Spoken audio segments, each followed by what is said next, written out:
무교력 나의 20주, 특히 부활 후 제2주 복음서 말씀 요한복음 20장 19절에서 31절 중심으로 해서 내가 거기 있을게 란 제목으로 말씀을 전하도록 하겠습니다. 오늘 제목이 제가 바꿨었는데 오타가 난 것 같습니다. 내가 거기 있을게 한 제목으로 말씀드리겠습니다. I will be there. 많이 들어왔던 내용인데요. 내가 거기 있을게. 지난주는 그 부활절로 당신이 나의 이름을 부를 때란 제목으로 말씀을 드렸고, 오늘은 거기 연장선에서 내가 거기에 있을게 굉장히 친숙한 언어고 우리에게 힘을 주는 그런 문장인 것 같습니다. 아빠가 자녀를 위해서 네가 힘들 때 늘 불러다오. 그러면 내가 거기 있을게. 또는 엄마가 자녀들에게 네가 어렵고 힘들면 늘 전화줘. 그러면 내가 너의 곁에 마음으로 또 같이 사랑으로 있을게. 이런 내용과 거의 동일한 선상에서 우리가 볼 수 있습니다. 부활하신 주님이 평화로 나를 찾아오시고 위로하시고 우리로 하여금 생명에 거하게 하기 위해서 우리에게 성령을 받으라고 오늘 본문에 말씀하신 것처럼 보혜사 성령, 성령은 파라클레이토스, 예수께서 말씀하신 성령은 보혜사 성령입니다.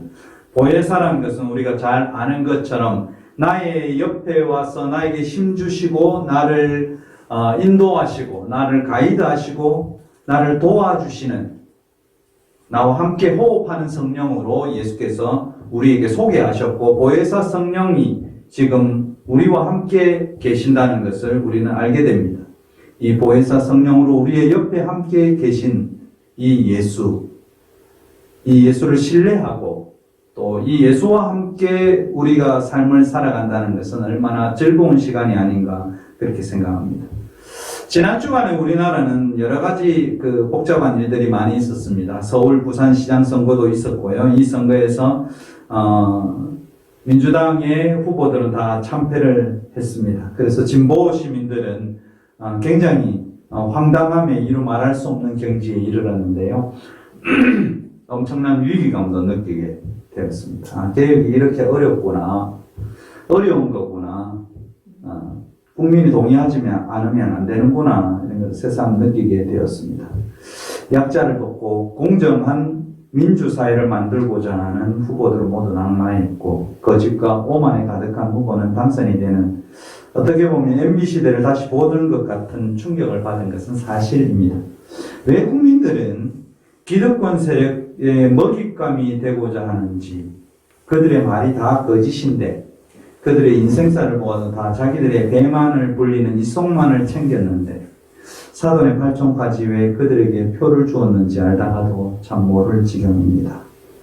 저는 지난 주간에 하나님이 왜 이러실까 참으로 당황스러웠습니다. 그러나 한편으로는 나의 짧은 식견의 눈보다는 하나님의 다른 뜻이 우리나라를 향하여 있으리라 라고 생각하며 마음을 추스리기로 했습니다. 예수 고난과 우리 부활의 사건을 보면서 지난주에 있었던 이런 선거의 상황과 그 당시 상황을 제가 한번 비교해 보았습니다. 예수께서 예루살렘에 올라가는 이 사건, 이 이스라엘에서 예수 시대에 예루살렘에 올라간다는 이 사건은 굉장히 놀라운 사건입니다. 이 예루살렘은 기득권의 성지였습니다. 예루살렘의 모든 경제력, 정치, 문화, 이것을 주력으로 잡고 있는 세력들은 대제사장들, 바리새인들, 사두개인들, 서기관들, 이 정치와 경제의 모든 것을 사로잡고 있었고, 그들이 제시하는 종교적 표준이 그들의 종교의 표준이 되는 그런 시대였습니다. 이 예수가 이 연약한 무리를 이끌고 기득권의 성지 예루살렘에 올라가서 그들의 세력과 맞짱 뜨는 사건, 그렇지만 어떤 폭력을 쓰지 않고 비폭력 무저항으로 이 예루살렘에 올라갑니다. 예루살렘에 올라가서 예수께서 한 일은 내가 시작 때부터 너희들에게 이야기했지만 하나님 나라는 이런 모습을 가지고 있다. 그리고 하나님의 모습으로 만든 세상은 이런 세상이다. 돈과 재물보다 중요한 것은 사람에 대한 사랑이고 하나님이 원하시는 것은 세상에서 너희들이 빛과 소금으로서 사는 것이고 위선적인 선행과 지금까지 보여주기식 기도와 보여주기식 봉사, 이것은 하나님 앞에서 하나님 나라에는 합당하지 않다. 보이지 않는 곳에서 너희들이 선을 행하라. 착한 행실을 통해서 나를 통해서 하나님을 보게 만들라. 이렇게 말씀합니다. 그러면서 하나님 나라라는 예수께서 꿈꾸고 있는 이상적인 사회를 그들에게 소개합니다.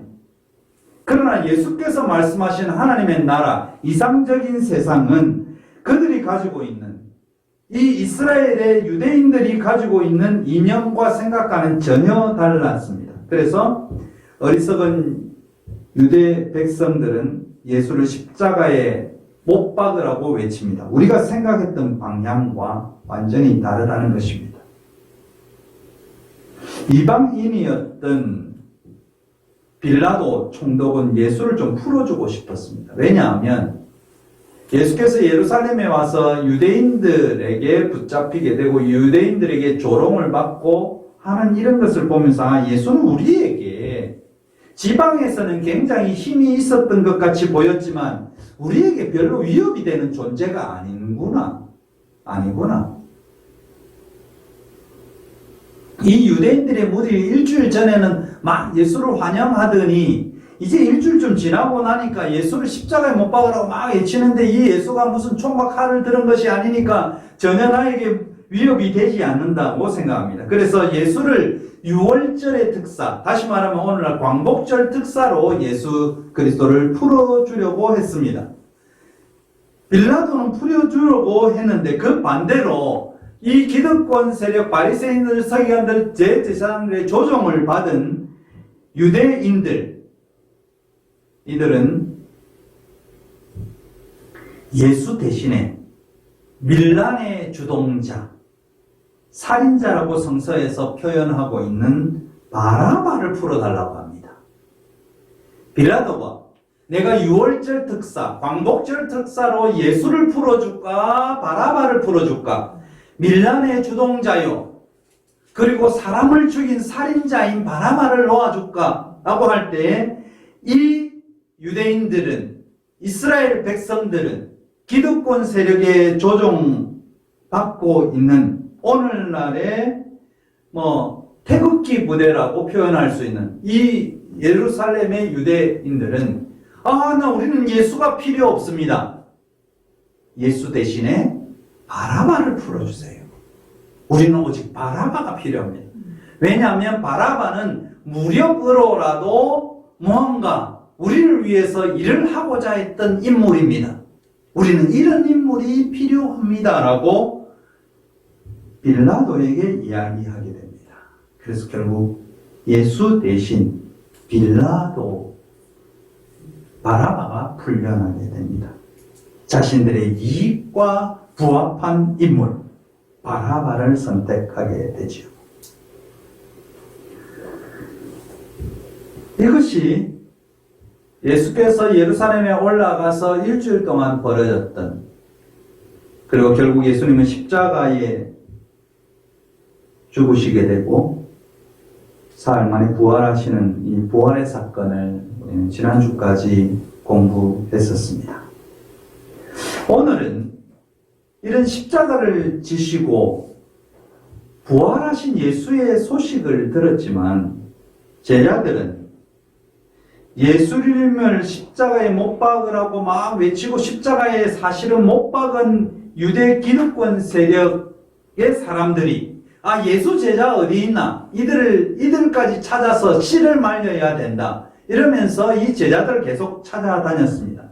그래서 예수님을 따르는 무리들이 다 문을 닫고 꼭꼭 걸어 잠그고 유대인들, 자기들을 찾는 예수 일당 무리를 찾는 유대인들을 피해서 한 곳 한 곳, 한 집 한 집 모여서 벌벌 떨고 있는 것이 사실은 오늘 본문에 있는 내용입니다. 제자들이 뭐 대단하게 예수 부활했으니까 우리가 이제 승리했다 이러고 제자들이 막 돌아다니는 게 아니고 부활 사건과 별개로 이들은 유대인들이 무서워서 떨고 있는 그들의 모습입니다. 그런데 이 꼭꼭 잠긴 문을 통과해서 예수님이 오신 것입니다. 귀신이 들어왔는지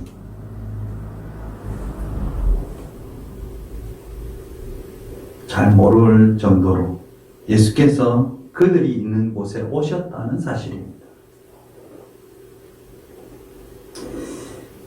이 요한복음은 계속 부활하신 예수님에 대해서 제자들이 이 예수를 신뢰하고 있지 않았다는 것을 봅니다. 그래서 예수님께서 너희들이 믿음이 없다. 나를 본보로 믿느냐 도마를 향해서도 보지 않고 믿는 믿음, 이 믿음을 신뢰로 바꾸면 굉장히 우리가 이해하기 쉬운데요. 네가 보지 않고도 나를 신뢰하면 그것이 더 복 있는 것이란 말씀을 하게 됩니다. 어떻게 보면 저희들이 오늘 성서가 기록하고 있는 예수와 예수의 제자의 관계를 보면 어찌 이럴 수가 있을까라는 생각이 여러분 들지 않습니까? 저는 든다고 생각합니다. 우리 옛날에 청춘 남녀들의 로맨스 이야기만 봐도 있잖아요. 우리가 지금 어려워서 힘들어서 헤어지는데 우리가 첫눈 오는 날 무슨 빵집 앞에서 꼭 만나. 그러면 이 둘이가 그렇게 이야기하고 그 약속한 것을 신뢰하고 첫눈이 오면 몇 시인지 모르지만 그 장소에 가보면 그 연인이 거기에 와 있다는 거예요. 그것은 그의 말을 신뢰하고 그가 곧 분명히 올 거야. 내가 그렇게 믿었는데 신뢰했는데 그것은 약속을 믿었기 때문에 그 장소에 갈 수 있는 것입니다. 그런데 3년간 따라다닌 제자들은 이 예수께서 하신 말씀을 신뢰하지 않았다고 예수님께서는 또는 요한복음을 기록한 요한은 그렇게 이야기합니다. 이 도마는 어떤 인물인가? 도마는 제자들이 함께 그 자리에 모여 있음에도 불구하고 8일 전에 도마는 두문불출하면서 이거 어떡하지 이렇게 하면서 두문불출하고 돌아다닌 도마의 모습입니다. 8일 동안 예수님께서 8일 전에 이 제자들이 모인 곳에 오셨는데도 도마는 그 자리에 있지 않았습니다. 왜 도마는 그 자리에 있지 않았을까요? 상상은 우리가 해볼 수 있지 않겠습니까? 이거 어떡하지? 그래서 막 밖에 나가서 이쪽으로도 가보고 저쪽으로 가보고 막 방황하고 있는 그런 모습의 도마입니다. 근데 오늘 8일 만에 처음에 제자들을 방문한 지 8일 만에 8일 만에 예수님께서 도마도 같이 한 자리에 있을 때 오셨습니다. 그리고 도마를 향해서 니 내 손을 한번 만져봐라. 옆구리 만져봐라. 그러고 도마에게 말씀하십니다. 그러자 도마가 예수님의 손을 터치했을까요? 만졌을까요? 아니면 옆구리를 만져봤을까요? 도마는 손을 만져보지도 않고 옆구리를 만져보지도 않고 예수님을 향해서 이를 고백을 합니다. 나의 주님, O my Lord, 나의 하나님. 이 제자들이 그동안 예수님 앞에 고백할 때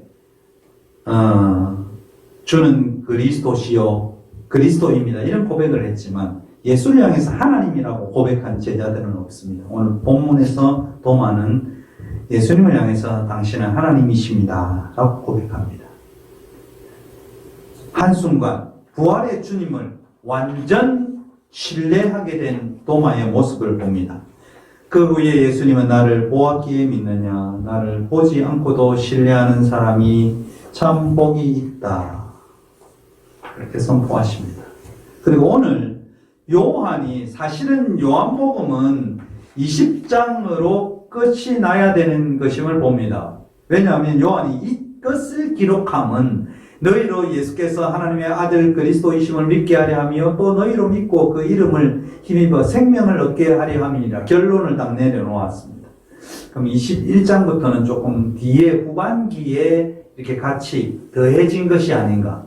왜냐하면 결론 내려놓고 또 뒤에 다시 이어서 이야기를 이어간다는 것은 조금 이 현실에 맞지 않지 않는가 이렇게 생각합니다. 하여튼 오늘 요한복음의 기록 목적을 오늘 본문은 기록하고 있습니다.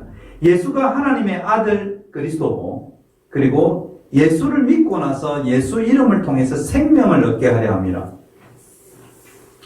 기록 목적을 분명히 기록하고 있습니다. 근데 우리가 아이러니나 한 것은 이 생명이 뭐라는 겁니다. 한국 교회의 문제들은 이런 단어에 대한 이해가 부족해서 항상 이 신앙이 이 배가 바다로 가야 되는데 산으로 가요. 믿음이 뭐냐라고 질문하면 믿음이 무엇인지에 대답할 수 있는 신자들이 성도들 별로 없습니다. 믿음이 뭐냐 여러분에게 한번 물어보십시오. 믿음이 무엇일까? 이 믿음을 여러분 성서를 읽을 때 신뢰라는 단어로 한번 바꿔서 읽어보시면 성서 읽기가 믿음에 대한 이해가 훨씬 쉬워집니다. 너희가 예수를 믿느냐 보다 너희가 예수를 신뢰하느냐 얼마나 쉽게 이해가 되겠어요? 이 믿음이 없는 자들아 보다는 이 신뢰가 없는 자들아 네가 나를 신뢰하지 않기 때문에 바다에 빠져서 헤매는 거야. 믿음보다 신뢰라는 단어를 하면 이해가 훨씬 쉬워집니다. 그래서 우리가 기독교 신앙을 할 때에 이 단어에 대한 이 명사에 대한 이해 이것은 우리의 신앙을 굉장히 체계적으로 만들어줍니다. 그래서 꼼잡는 소리가 아닌 실제로 그 단어가 생생하게 말씀이 생생하게 이해가 됩니다. 여기에 너희로 생명을 얻게 한다. 예수께서 생명을 얻게 한다. 이 생명이 무엇인가? 예수를 통한 생명이 무엇인가요? 이 생명은 사람다운 삶입니다. 다시 말해서 제가 표현해 보면 사람으로서 당연히 누려야 할 존엄성입니다. 인권이 생명이라는 것입니다. 생명이라는 단어를 구체적인 단어로 변경하면요, 존엄이라고 표현할 수 있고요, 인권이라고 표현합니다. 인권이 없고 인간의 존엄성이 무시되면 생명의 가치는 없어집니다. 그렇지 않겠습니까?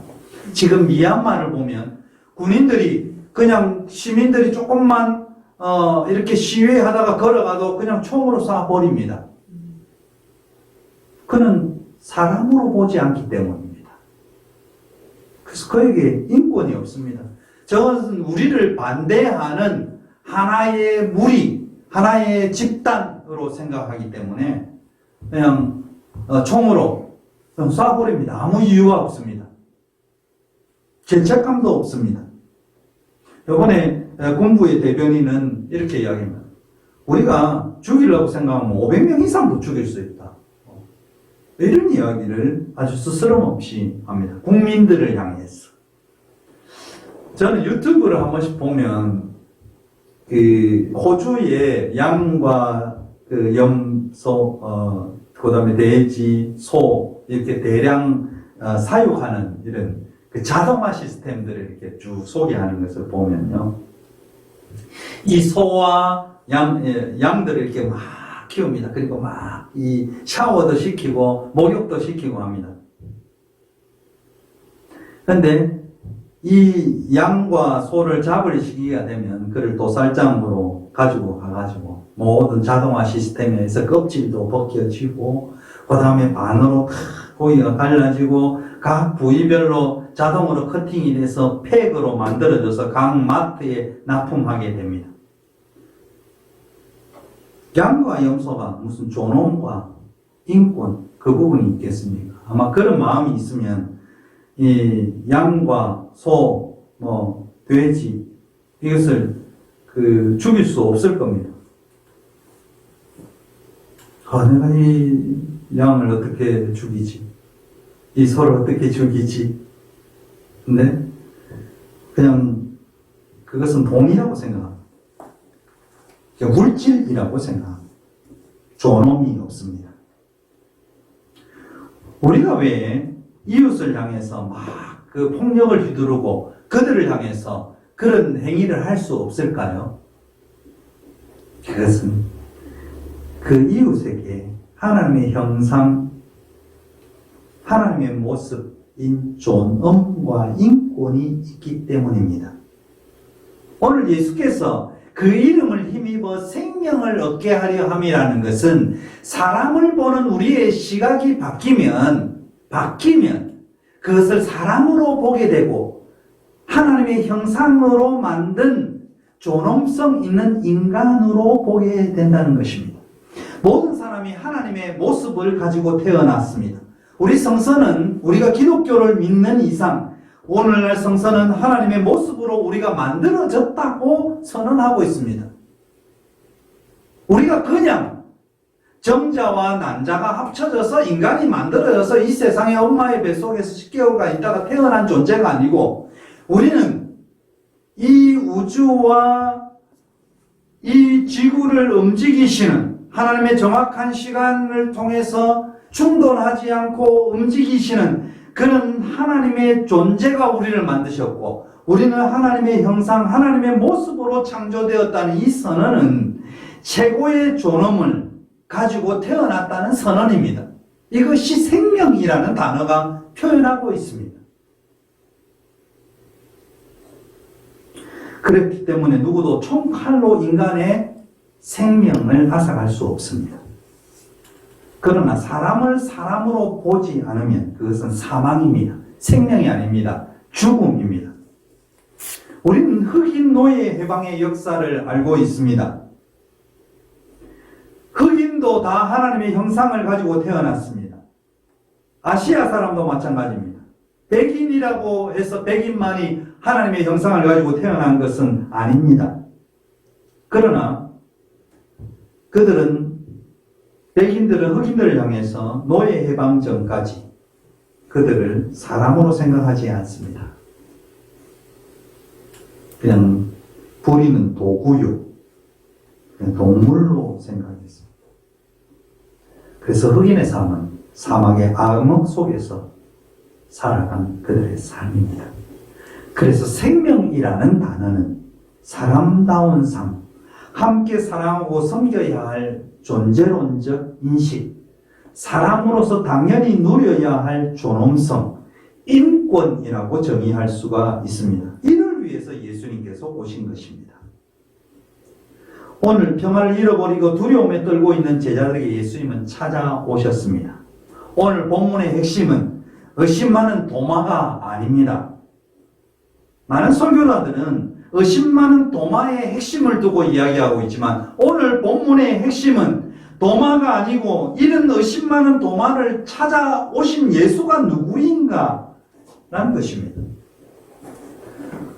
오늘 요한복음 본문은 하나님 우리가 어디에 있든지 우리에게 오고 계신다는 사실을 증명해 보여주고 있습니다. 이 제자들의 무리가 도마와 함께 문을 꼭꼭 닫고 있어도 예수님은 찾아오셨다는 이 사실은 하나님은 우리가 어디에 있든지 우리에게 오고 계시다는 사실을 증명해 보여주고 있는 것입니다. 요한은 예수가 문을 열고 들어와서 도마에게 가서 그를 설득하기 위해서 합리적인 논쟁을 하는 것으로 묘사하고 있지 않습니다. 요한은 예수님이 잠겨 있는 문을 그냥 통과해서 도마에게 걸어오셨다고 전하고 있습니다. 도마의 의심이 예수로 하여금 대답을 하도록 만든 것이 아닙니다. 아무도 설득할 수 없는 회의론자에게 다가가서 그에게 이야기하기로 결정한 것은 누구인가? 예수 그리스도입니다. 믿음과 신뢰가 없는 자에게 가는 것을 방해하는 빗장을 무력화시켜버리는 예수 그리스도. 우리도 마찬가지입니다. 우리가 의심에 쌓여서요, 하나님이 계신가? 예수가 어디 있나 하면서 희망을 잃었을 때, 우리가 믿음의 끝자락에서 우리가 어떻게 그동안 믿어왔는지 잘 생각나지 않을 때도 예수님은 우리가 있는 곳에서 우리를 만나기 위해 오신다는 것입니다. 우리 인생에 관한 가장 절실한 질문에 대한 확실한 답은 우리의 결단과 노력으로 얻어지는 것이 아니고 하나님이 우리를 둘러싸고 있는 장벽을 뚫고 사랑으로 우리를 찾아오시기 때문에 주어지는 것입니다. 오늘 본문에서 세밀하게 살펴보면 예수가 도마 앞에 나타났지만 제자들은 그분이 누구인지 확실하게 이해하지 못했습니다. 그들이 만약 예수님이 생전의 모습과 동일하게 나타났다면 놀라서 충격을 받아야 하는데 예수님이 그들의 무리 속에 나타났는데 그들이 별로 충격받았다는 기록은 없습니다. 다시 말하면 부활하신 예수님을 제대로 이해하지 못한 것입니다. 예수님이 생전의 모습 그대로 나타난다면 그들은 당연히 놀랐을 것입니다. 어제 며칠 전에 손에 못이 박히고 머리에 가시면류관이 쓰여지고 옆구리에 창을 찔려서 완전히 모든 것을 다 쏟고 돌아가셨는데 그 모습 그대로 그들에게 나타났다면 얼마나 놀랐겠습니까? 엠마오로 가던 두 제자도 같이 길을 가고 있었는데 3년 동안 예수님을 따라갔는데 그 옆에서 열심히 이야기하고 계시는 예수를 알아보지 못한 것과 동일한 사건입니다. 예수를 알아보지 못했다는 겁니다. 왜 3년 동안이나 바로 옆에 있는데 이 예수를 몰랐을까? 너무 아이러니하지 않습니까? 저는 초등학교 친구들을 30년 지나고 만났는데도 그때 그 모습 그대로네 하고도 얼굴을 알 수 있는데 그때 너 그 누구누구지 이야기할 수 있는데 왜 3년 동안 따라다니고 엊그저께까지 바로 옆에 있었던 예수를 이 제자들은 알아보지 못했을까? 좀 달랐다는 모습. 예수가 생전의 모습 그대로 나타났으면 그들은 당연히 놀랐을 것이지만 그들은 코앞에 계셔도 그분이 누구인지 잘 알아보지 못하고 있다고 생각됩니다. 우리가 하나님을 알아보는 능력이 없다면 어떻게 하나님이 우리에게 오신 것을 알 수 있을까요? 하나님이 오늘 우리의 설교 제목처럼 I will be there. 내가 거기에 있을게 라고 말씀하시면서 지금 내가 보고 있는 것은 바로 나야 라고 말씀하시는데 우리는 어떻게 느낄 수 있을까요? 요한은 이 질문에 대한 해답을 오늘 본문을 통해서 말씀하고 있습니다. 이것을 통해서 우리는 믿음에 이르게 하는 특별한 지식에 대해서 배우게 됩니다. 예수님은 도마에게 자신이 예수라는 것을 알 수 있는 힌트를 두 가지를 주십니다. 첫 번째 힌트는 그가 옆에 I am here 또 I will be there 내가 거기에 있을게 하시면서 자신을 나타내는 것은 그분이 오실 때 우리에게 너희에게 평화가 있기를 이라고 말씀하신다는 것입니다. 예수께서 오실 때 우리에게 평화가 주어진다는 것입니다. 다시 말하면 우리는 평화가 주어지는 것을 통해서 하나님이 우리에게 오시는 것을 인지할 수 있습니다. 삶의 무게가 엄청나게 무겁게 느껴질 때, 내가 이 세상에서 혼자라고 느껴질 때, 어려운 시간들을 직면하는 순간에게, 그런 순간에 우리가 혼자가 아니고 누군가 곁에 있다는 느낌이 들므로써 평화를 느낄 때, 그것은 곧 예수가 우리 곁에, 하나님께서 우리 곁에 있다는 것입니다. I will be there. 내가 너희의 옆에 있을게. 내가 거기에 있을게. 내가 여기 있어. I am here. 내가 여기에 있어. 이렇게 말씀하시고 올 때 내 마음에 이상하게 평화가 찾아오게 되면, 평화가 나의 중심에 선포되게 되면 그가 옆에 와 계시다는 사실입니다. 평화를 임하시는 주님을 늘 만날 수 있기를 주의 이름으로 부탁드립니다. 두 번째 단계에서는 예수님은 우리에게 똑같은 모습으로 오시지 않았다는 사실입니다. 제자들이 과거의 모습과 똑같은 모습으로 예수님이 부활의 주님이 나타났다면 그들은 이해할 수 있지만 우리 인생의 각 단계에서 예수님은 다른 모습으로 우리에게 나타날 것이고 우리가 항상 예수를 알아보지 못할 수도 있다는 사실입니다. 특히 우리가 혼란스러운 고통으로 우리의 신앙의 해이를 느낄 때 더욱 그렇습니다.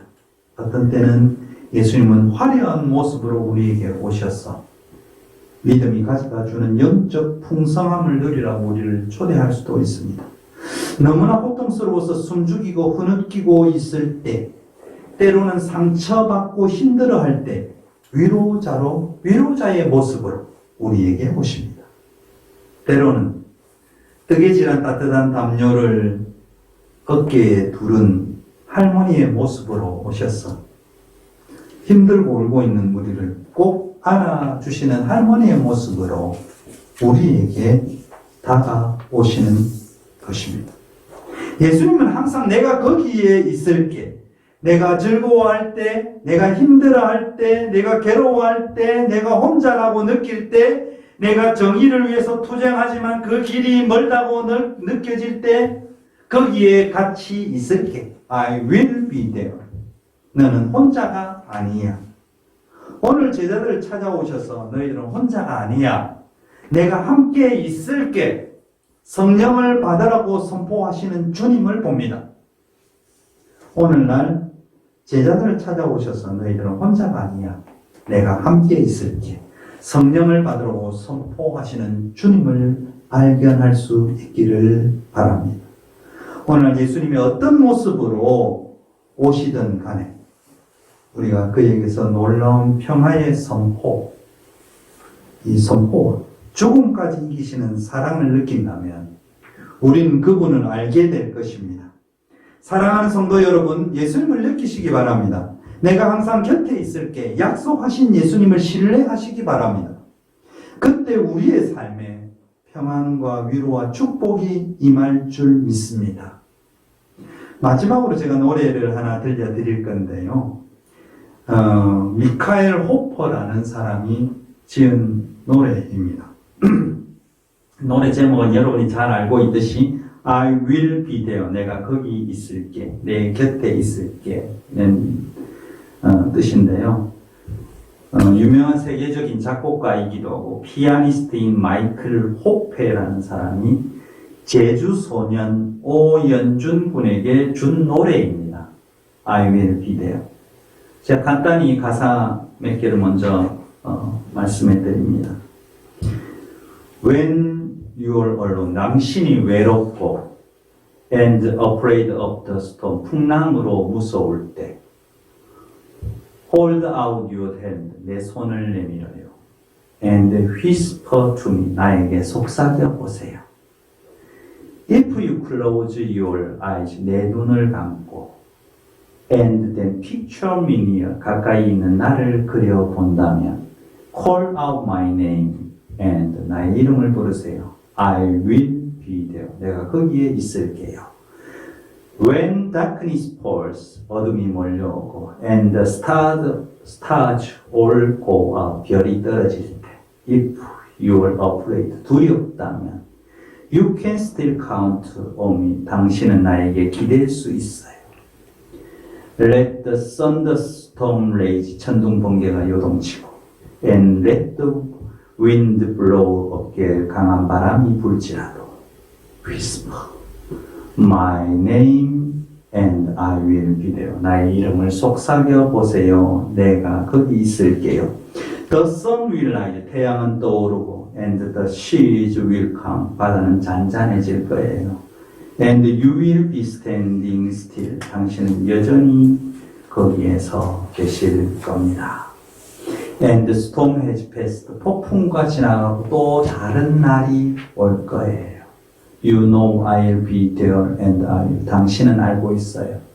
내가 거기에 있을 거라는 것을. 나는 거기에 있을게요.